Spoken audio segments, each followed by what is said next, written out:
The moment your wife starts discussing your replacement before the marriage even ends, the marriage already has a buyer lined up. Vanessa said it with a wine glass in her hand and a smile sharp enough to cut through 15 years of routine.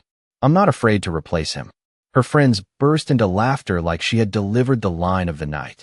Brandon Pierce leaned back against my kitchen counter, grinning into his bourbon while my wife rested her hand on his sleeve for half a second too long.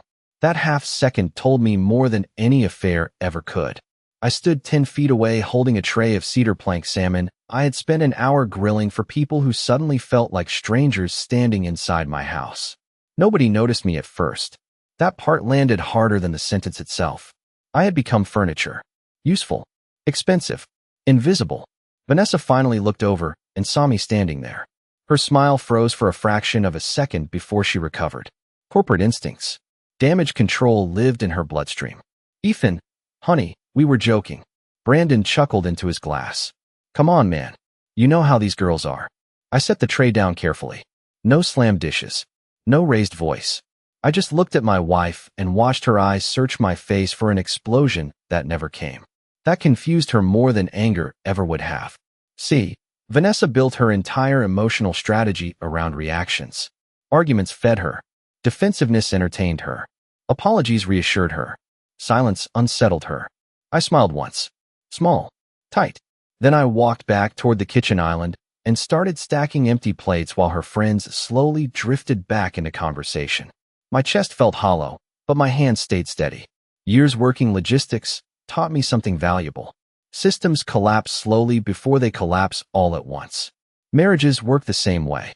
At 11:43 p.m., after the last guest left, Vanessa walked into the kitchen barefoot with her phone glowing in her hand.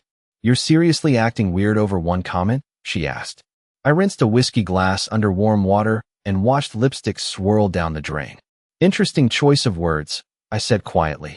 She crossed her arms immediately. Defensive posture. Chin slightly raised. What's that supposed to mean? You said replace. That's a business term. She rolled her eyes so hard it almost looked rehearsed. Oh my God, Ethan. Every couple jokes around like that. I dried the glass slowly and placed it back inside the cabinet. Couples usually stop joking once another man starts looking too comfortable in their kitchen. Her face changed then. Tiny shift. Tiny enough that most men would miss it. I spent 20 years negotiating shipping contracts and labor disputes. I built my career reading microexpressions across conference tables worth millions. Brandon mattered. Maybe emotional. Maybe physical. Maybe both. The category stopped matching the second she disrespected me publicly inside the home I paid for. Vanessa grabbed her phone tighter. You're being paranoid. There it was. The favorite word of people hiding leverage.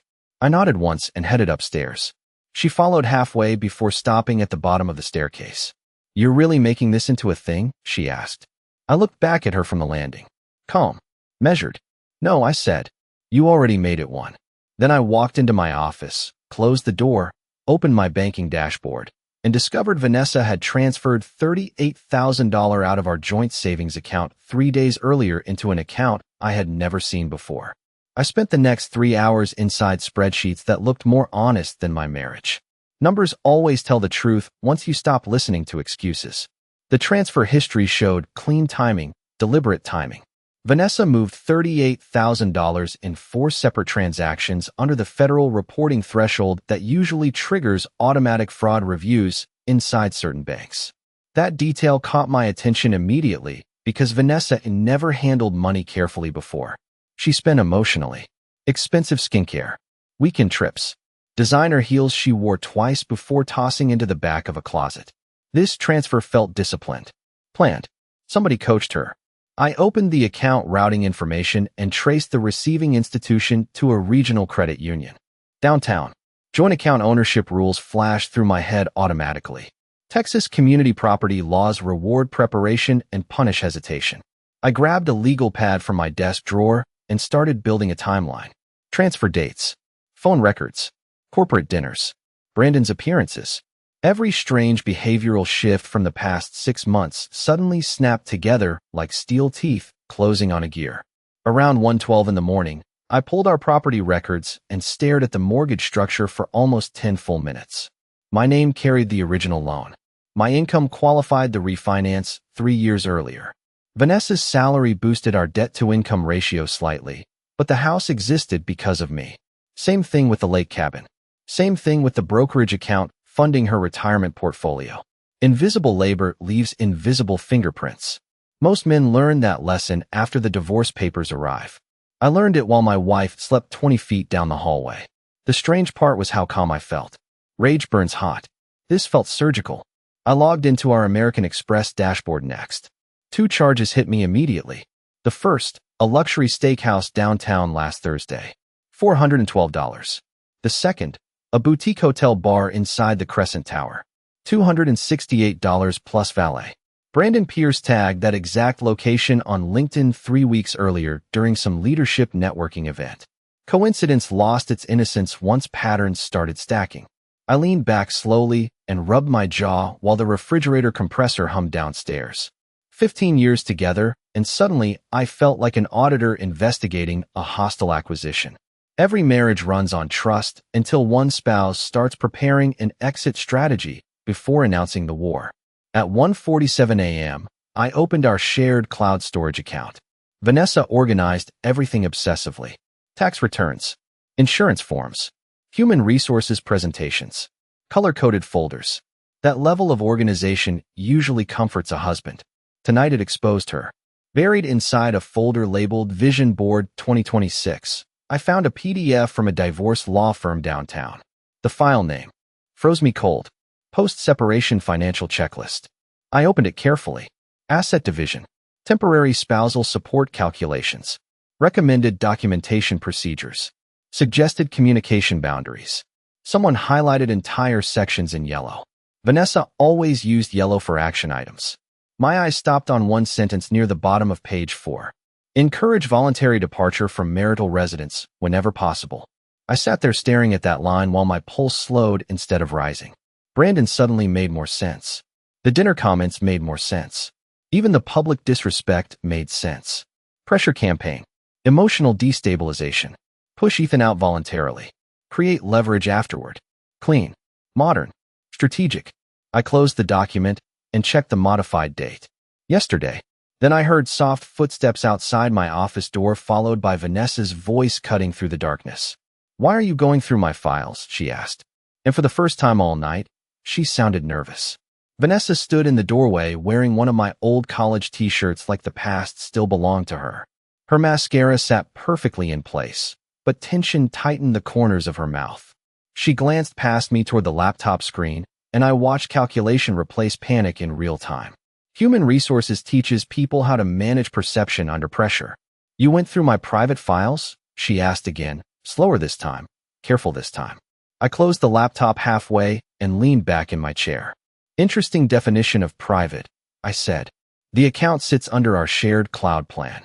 She crossed her arms immediately. Defense mechanism. Barrier posture. Same move she used whenever conversations drifted beyond her control. "That checklist came from Amanda," she said quickly. "Her divorce wrecked her financially.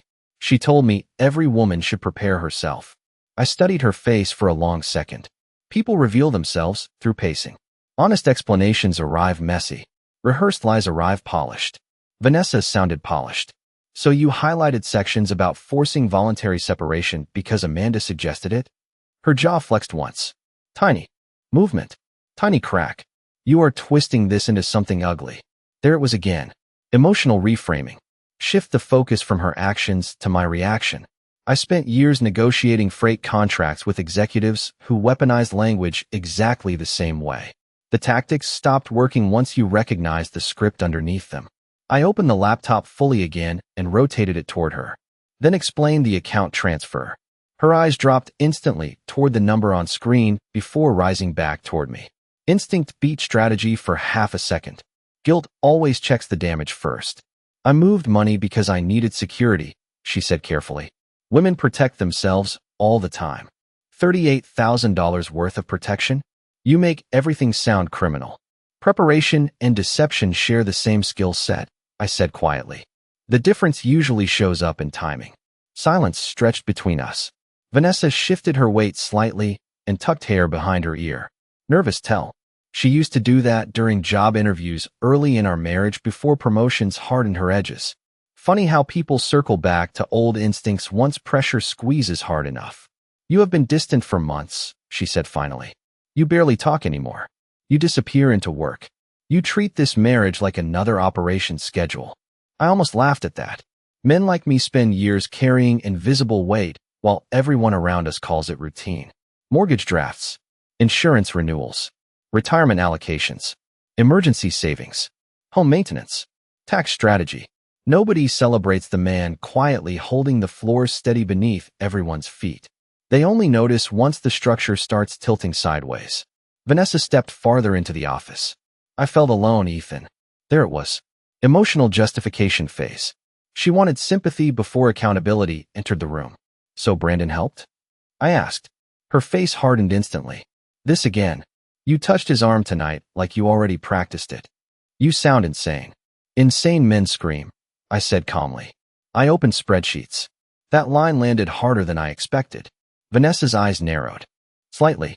She finally understood something dangerous. I was gathering information instead of defending myself.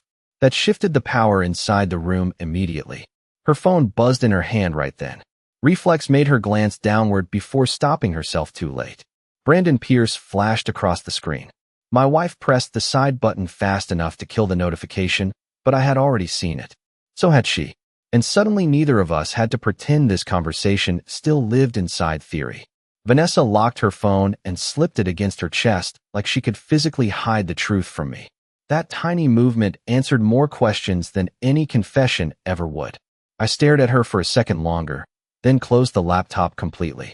Go back to bed, I said calmly. Her eyebrows lifted immediately. She expected shouting. She expected accusations. She prepared for emotional warfare. Calm restraint rattled her harder because calm men think clearly, and clear-thinking men become dangerous during divorce. That is it, she asked carefully.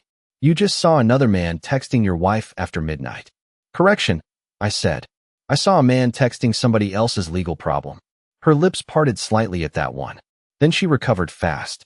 You are acting cold. No, I am acting aware. I stood from the chair and walked past her toward the kitchen. Vanessa followed behind me, slower now, studying me like she had lost the map to a city she thought she owned.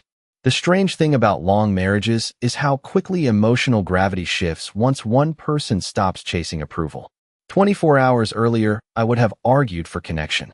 Tonight, I wanted clarity. Big difference. I poured black coffee into a travel mug, even though dawn still sat hours away. My brain already moved 3 steps ahead. Asset exposure, documentation trails, communication records. I mentally divided everything into categories like inventory inside a warehouse. Protect, separate, verify, freeze. Vanessa leaned against the marble island watching me. You are seriously turning this into lawyers and bank accounts? She asked. You already turned it there. Nothing happened with Brandon. Then you picked a fascinating time to move money into hidden accounts. That shut her up for a moment.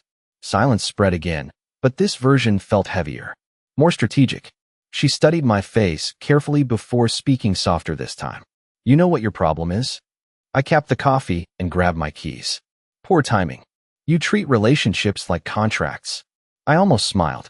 And you treat contracts like temporary inconveniences. That one landed clean. Vanessa's expression tightened instantly. I walked toward the garage before she stepped in front of me. Where are you going? She asked. Work. At 2 in the morning? Preparation rewards early mornings. She stared at me another second before lowering her voice. Ethan, you are overreacting. There it was again. That word. Every manipulative conversation eventually circles toward minimizing reality. Make the target doubt the severity. Make him question instinct. Reduce the offense. Control the emotional frame. I opened the garage door slowly. You know what fascinates me? I said quietly. You spent months preparing financially for a divorce before I even realized the marriage entered negotiations. Her eyes widened slightly. Months. The transfer pattern started 6 weeks ago. Her face drained just enough to confirm I hit the truth dead center. She had no idea I already mapped the timeline. That changed the room instantly. People fear information more than anger. I stepped into the garage and pressed the unlock button on my truck. Vanessa folded her arms tighter. You went through all our accounts. Every single one. That is insane. No, I said while opening the driver's door. Insane would be waiting until court to start paying attention. Then I climbed into the truck and shut the door softly. Vanessa stood frozen under the garage light while I opened my phone and forwarded every financial document to a private encrypted drive owned through my holding company. Halfway through the upload, a new email notification appeared across the top of my screen. Sender, Caldwell and Myers Family Law. Subject line, your wife scheduled a consultation last month. I stared at the subject line for almost 5 full seconds before opening the email. Caldwell and Myers ranked among the top family law firms in Dallas. Ruthless reputation. Expensive hourly rates. The kind of attorneys people hired when emotions mixed with real assets. My eyes moved across the consultation summary while something cold settled deeper into my chest. Vanessa met with them 26 days ago. She asked questions about executive compensation structures, hidden business equity, property division involving premarital investments, and strategic temporary support requests during marital separation. She came prepared. Worse than that, she came educated. I scrolled farther and found the part that almost made me laugh. Client expressed concern spouse may attempt to shield operational assets through corporate restructuring. She already suspected I knew how to protect myself. Smart woman. Too late though. The moment someone starts preparing legal strategy behind your back, every conversation afterward becomes theater. I backed out of the driveway slowly and headed toward my office downtown. My company occupied the 3rd floor of a converted industrial building overlooking a freight corridor I helped modernize 8 years earlier. Most people saw trucking schedules and warehouse contracts when they looked at my work. I saw leverage, ownership structures, cash flow arteries, pressure points. At 3:18 in the morning, I unlocked my office suite and walked straight toward the records room. The fluorescent lights flickered once before stabilizing over rows of filing cabinets packed with acquisition agreements and operating documents. I pulled 3 folders immediately. Coal Transit Holdings, North Ridge Logistics, Blackwater Equipment Leasing. Vanessa knew about one company. She never understood the architecture underneath the others. Quiet men build quietly. That becomes an advantage later. I spread the paperwork across the conference table and started reviewing everything with fresh eyes. Trust structures, partnership agreements, liability separations. My attorney, Leonard Graves, built most of it years earlier after a mentor warned me that every successful business eventually attracts emotional predators and legal opportunists. Back then I thought he sounded cynical. Tonight he sounded prophetic. Around 4 in the morning, Leonard answered my call on the 2nd ring.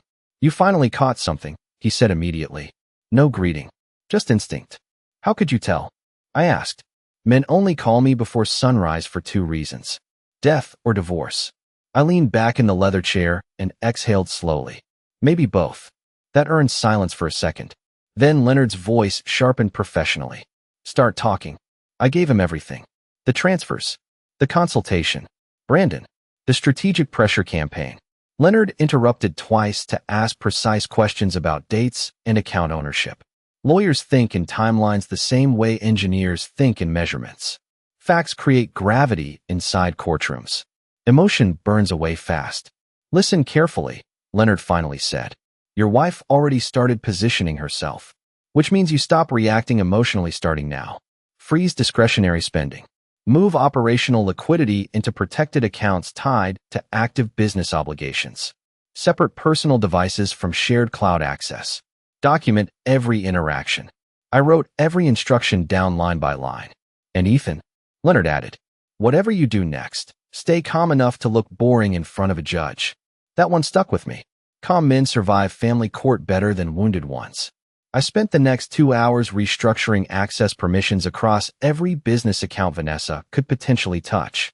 Vendor authorizations, insurance portals, fleet financing dashboards.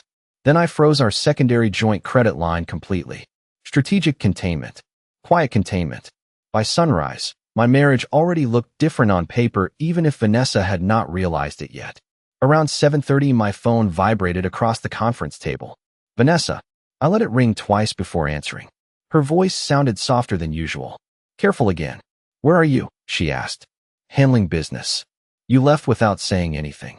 You started planning without saying anything. Silence. Then she tried another angle. Can we please talk tonight? I looked down at the final document sitting open in front of me. A post-nuptial agreement draft Leonard prepared 3 years earlier after Vanessa pushed aggressively to merge certain business assets into our joint estate. She refused to sign it back then. I never forgot that conversation. But what froze me now was the handwritten note attached to the folder in Leonard's writing. Keep this. One day it may save everything. I spent the next week dismantling my marriage the same way I built my companies. Quietly, methodically, one controlled move at a time. Vanessa sensed the shift immediately, even though I never announced it. People always feel the temperature drop before they understand where the cold comes from. I stopped auto-covering her spending spikes first. Small things at the beginning. I removed my checking account from the luxury retail auto-pays she buried inside subscription bundles. I separated my fuel cards from the shared expense dashboard. I redirected dividend deposits from our joint account into a protected operating reserve tied to Blackwater equipment leasing. Legal, clean, documented. Every move carried a paper trail sharp enough to survive court scrutiny later. Vanessa noticed by the third day. My card declined at Neiman Marcus, she said while standing beside the kitchen island holding her phone. Fraud protection probably triggered. I answered without looking up from my laptop. She stared at me longer than usual. That has never happened before. A lot of things never happened before recently. Her jaw tightened again. She hated indirect answers because indirect answers forced her to think instead of react. That afternoon, she started fishing for emotional reassurance. Casual touches on my shoulder. Softer tone. Questions about work. Marriage trouble creates strange performances. Once manipulation stops producing certainty, people suddenly rediscover tenderness. I watched it happen in real time and felt almost nothing. That scared me more than her betrayal did. Around day 5, Brandon started appearing less carefully. His name surfaced constantly inside conversations. Brandon thinks corporate expansion in Phoenix is risky. Brandon recommended. A financial advisor. Brandon said emotionally unavailable men usually pull away before divorce. Every sentence carried the same subtext. Comparison. Testing. Pressure. She wanted me insecure enough to fight for relevance again. Instead, I opened another account under Northridge Logistics and transferred 80% of my liquid operational cash reserves away from any structure tied directly to our marriage. Leonard approved every move personally. You are protecting business continuity, he reminded me twice. Courts respect organization. They punish emotional hiding. Good, because I had zero interest in hiding anymore. I wanted clarity documented in black ink. By the second week, Vanessa started pacing emotionally. You could see paranoia forming behind her eyes every time I answered calmly. She checked my location twice through our family app before I disabled the feature entirely. She scrolled my face during conversations like she expected hidden rage to crack through eventually. Instead, she got spreadsheets, vendor meetings, gym sessions, silence. Controlled men create psychological pressure because people cannot predict restraint once emotional access disappears. Friday night finally snapped something loose. Vanessa walked into my office wearing a fitted cream sweater I used to love and closed the door behind her carefully. Are you seeing someone? She asked quietly. I almost laughed at the irony. Interesting question. You changed. Pressure reveals structure. She crossed her arms. You barely touch me anymore. You already replaced me emotionally weeks ago. My body simply caught up late. That line hit her hard enough to stop the conversation cold. She looked at me differently after that. Less confident. Less certain, like she suddenly realized I might actually leave instead of begging for repair. Then came the moment that changed everything. Sunday morning, I walked into the garage carrying a banker's box filled with tax records and operating agreements. Vanessa followed behind me instantly. What is that? She asked. Preparation. For what? I set the box into the back seat of my truck and looked directly at her for the first time in days. The version of this story where I stopped funding people who already planned my replacement. Her face lost color immediately. Then her phone buzzed again in her hand. Brandon Pierce. Incoming FaceTime. Vanessa stared at the incoming FaceTime request like it carried a live grenade in her hand. Panic flickered across her face before she slammed the decline button hard enough to crack one of her acrylic nails against the screen. It is work-related, she said too quickly. I closed the tailgate of my truck with one smooth motion. Sunday morning video calls from another man, usually create interesting legal optics during divorce proceedings. That sentence hit harder than shouting ever could. Vanessa stepped closer immediately. You keep talking like this marriage already died. You scheduled the funeral weeks ago. I climbed into the truck and drove straight toward Leonard's office downtown. By noon, we sat across a polished walnut conference table reviewing 23 pages of financial exposure analysis tied to my marriage. Leonard circled sections with a fountain pen while speaking in the same calm tone surgeons probably use before opening someone's chest. Your wife built assumptions around visible assets, he explained. House equity, joint savings, lifestyle spending. But she never understood your operating structure. He slid another folder toward me. That helps us. Inside sat corporate ownership maps Vanessa had never seen before. Blackwater Equipment Leasing technically belonged to a holding trust established through my late father's estate planning strategy years before our marriage. Northridge Logistics operated under a layered partnership agreement tied to long-term commercial obligations. Vanessa knew revenue numbers. She never understood legal architecture. Most people only understand wealth emotionally. Very few understand how protected wealth actually functions. So what happens now? I asked. Leonard folded his hands slowly. Now we control pace. He explained everything with brutal clarity after that. File nothing emotionally. Communicate through documented channels whenever possible. Avoid voluntary concessions. Separate personal cash. Flow from operational cash flow immediately. Every instruction sounded less like revenge and more like disaster containment after a chemical spill. By Monday morning, Vanessa felt the first real shockwave. Our household operations started tightening around her without warning. Her secondary card lost access to the business entertainment account. The country club billing authorization failed during lunch with friends. 2 luxury subscriptions paused automatically once I removed them from shared expense routing. She called me 3 times before noon. I answered the 4th. My membership account froze, she said sharply. Accounting review, I replied calmly. What accounting review? The kind triggered by active financial restructuring. Silence exploded through the line for almost 3 full seconds. Then came anger. You are humiliating me. Interesting choice of words considering the dinner party. She hung up instantly after that.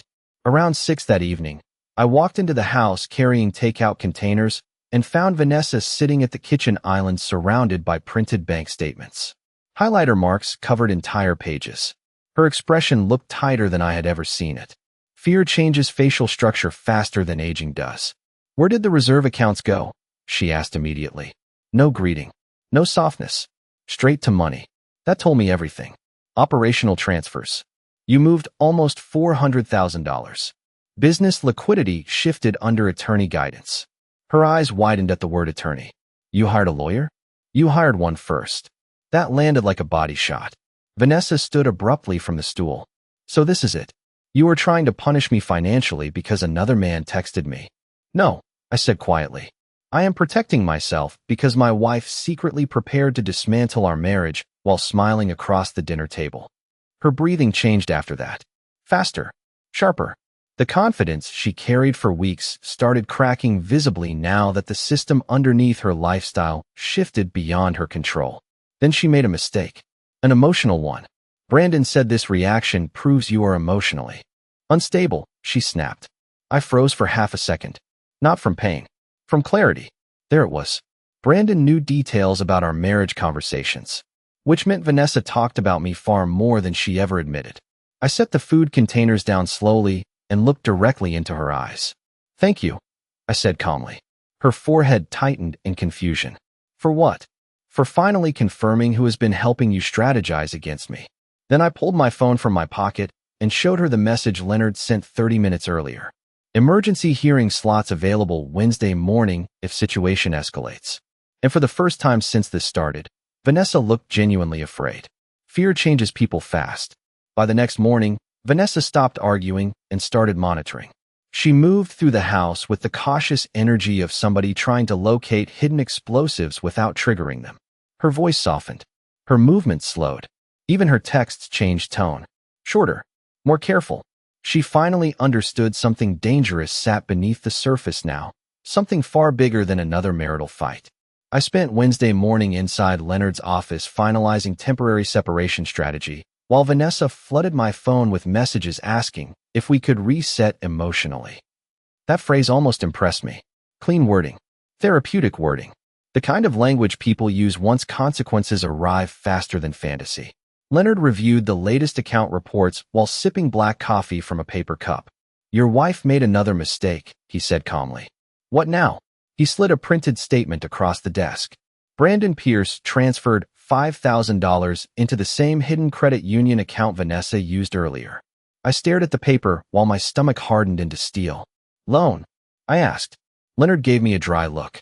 Maybe emotional support payments. Maybe preparation money. Courts love patterns, though. That word again. Patterns. Every betrayal starts looking random until enough details line up side by side. Then suddenly the whole thing feels engineered. I leaned back slowly and rubbed my jaw while Leonard continued outlining. Options.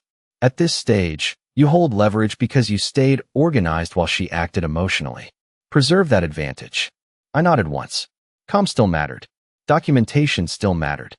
Men lose fortunes trying to win emotional battles instead of legal ones. By Thursday afternoon, Vanessa finally broke structure completely. I came home and found her sitting at the dining table surrounded by old photographs from the first years of our marriage. Cheap apartment, camping trips, my first delivery truck, her first corporate promotion dinner, emotional reconstruction, another strategy shift. "Do you remember this?" she asked softly while holding a photo from our 5th anniversary trip to Colorado. I looked at it for half a second. I remember financing that cabin vacation with a business line of credit because we only had $1,200 left in savings. Her face tightened immediately. "Wrong answer for nostalgia theater." "Why are you doing this?" she whispered. "Because reality finally entered the room." She pushed the photos aside sharply. "You are acting like I cheated on you. You prepared to replace me financially and emotionally before discussing separation once." I felt trapped. Inside a 6,000 square foot house with 3 investment accounts and fully paid luxury vehicles. Her eyes flashed with anger again. There it was. The old Vanessa. Money is all you understand. I almost smiled at that one. Interesting accusation from somebody secretly moving money with another man. Silence slammed down hard after that. Then came the sentence that changed the atmosphere completely. "Brandon ended things," she said quietly. I looked at her carefully. Things. Wrong word choice. Her face realized it 1 second too late. She tried recovering immediately. "I mean the friendship." He said the situation became messy. Of course he did. Men like Brandon love instability until instability asks for accountability. Vanessa dropped her eyes toward the table for the first time since this started. Genuine embarrassment finally appeared beneath the ego. "He blocked my number this morning," she admitted softly. There it was. Reality arriving. The fantasy man vanished the second consequences stepped into the light. I should have felt satisfaction. Instead, I felt tired. Deep tired. 15 years reduced to legal folders, hidden transfers, and another man running once pressure entered the equation. Vanessa looked up slowly, eyes wet now, voice thinner than I had ever heard it. "I made mistakes, Ethan." "You made plans," I corrected quietly. She flinched hard at that one. Then my phone vibrated across the table. Leonard again. I answered immediately. "What happened?" I asked. His voice came through sharp and urgent. "Your wife just filed an emergency claim against several business assets 20 minutes ago." Leonard arrived at the courthouse carrying 2 leather binders thick enough to stop a bullet and calm enough to stop a panic attack. Vanessa sat across the hall beside her attorney wearing a charcoal blazer and an expression stretched thin by stress and lack of sleep. 3 weeks earlier, she looked at me like a man she outgrew. Now she looked at me like a flood she failed to predict. Brandon never appeared. That part almost felt poetic. Men who volunteer advice during emotional affairs rarely volunteer testimony afterward. Leonard reviewed the emergency filing one last time before the hearing started. She wants temporary restrictions on business transfers and emergency spousal protections tied to lifestyle preservation, he said quietly. Translation? I asked. She wants the machine frozen before she loses access to it. I nodded once and adjusted my cufflinks slowly. No anger left anymore. Just clarity. Inside the courtroom, the judge listened carefully while Vanessa's attorney painted a picture of a husband aggressively restructuring assets during marital instability. Smart framing. Emotional framing. Then Leonard stood up and quietly dismantled the entire narrative piece by piece. He presented the hidden transfers first, then the consultation timeline, then the financial movement patterns between Vanessa and Brandon. Every document landed with surgical precision. Timestamped, verified, organized. The courtroom atmosphere shifted inch by inch once sequence replaced emotion. Leonard finally placed the unsigned post-nuptial agreement on the evidence table. My client attempted financial transparency and protection years before separation entered discussion, he explained calmly. Mrs. Cole rejected the agreement while simultaneously preparing private contingency strategies later involving undisclosed third-party financial interactions. Vanessa's attorney stopped writing for the first time all morning. That silence mattered. Judges noticed silence, especially from confident lawyers. The hearing lasted 92 minutes. By the end, the judge denied Vanessa's emergency asset freeze request entirely and approved temporary operational protections for my companies under active contractual obligations. Clean victory. Professional victory. Quiet victory. Outside the courtroom, Vanessa caught up to me near the elevator lobby while her attorney stayed behind reviewing paperwork. Her eyes looked exhausted now. Real exhaustion. Fantasy drains fast once legal invoices arrive. Ethan, please, she said softly. I stopped walking but kept enough distance between us to feel intentional. I never wanted this. I looked at her for a long second before answering. You wanted leverage. You just lost control of it. Tears filled her eyes instantly after that. I was angry. I felt invisible. So you tried replacing the foundation instead of fixing the structure. Her shoulders shook slightly while she wiped beneath her eyes. I thought Brandon understood me. Brandon understood opportunity. That line hit hard enough to make her look away completely. People eventually realize the difference between validation and loyalty. Usually too late. The elevator doors opened behind me with a soft chime. Vanessa stepped forward suddenly. I still love you. Strange sentence. Strange timing. Love rarely appears for the first time after emergency hearings fail. I studied her face carefully and saw something honest mixed inside all the fear finally. Regret. Actual regret. But regret and repair live in different worlds. You loved stability, I said quietly. You only noticed me once stability started disappearing. She opened her mouth again, maybe searching for another argument, another emotional key, another way back inside the version of us that already died weeks ago in my kitchen. I pressed the elevator button instead. One day, I said while the doors slid open behind me, you will understand something important about quiet men. Vanessa stared at me silently through wet eyes. I stepped backward into the elevator and looked at her one final time. The people who hold your life together usually look replaceable right until they stop holding it. Then the doors closed between us, and for the first time in months, I finally felt peace instead of pressure. But as the elevator descended toward the parking garage, my phone buzzed once in my pocket with a message from Leonard. One more thing. You need to see what investigators found on Brandon.